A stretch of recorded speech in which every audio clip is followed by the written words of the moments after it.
சரவணன். நான் நெகிரி செம்பிலானில் அமைந்துள்ள தேசிய வகை தமிழ் பள்ளி பண்டார் ஸ்ரீ செண்டாயானில் 3ஆம் ஆண்டு பயில்கிறேன். இன்றைய தலைப்பு உள்நாட்டு பழங்களா வெளிநாட்டு பழங்களா?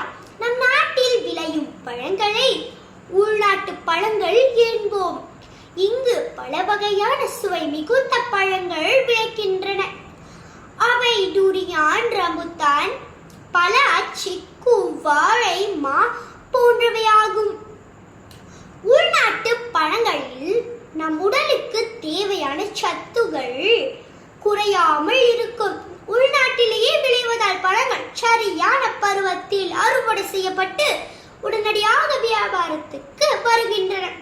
அது மட்டுமல்லாமல் உள்நாட்டு சந்தையில் விற்பதால் ஓரிரு நாள்களுக்கு ரசாயன கலவைகளை தவிர்க்க முடியும். ஆகவே உள்நாட்டு பழங்கள் நமக்கு சத்துள்ளதாக விளங்குகிறது.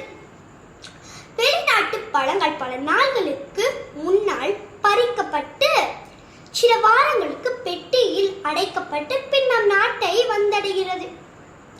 அப்பழங்கள் நம் நாட்டை வந்தடையும் போது அதில் உள்ள சத்துகள் குறைந்து விடுகின்றன, சுவையும் குறைந்து விடுகிறது. ஆனால் அவற்றின் விலை மட்டும் அதிகமாக இருக்கும். இத்தகைய பழங்களை உண்பதால் நமக்கு எந்த ஒரு பயனும் இல்லை. இருப்பினும் நம்மில் பல சத்துமிக்க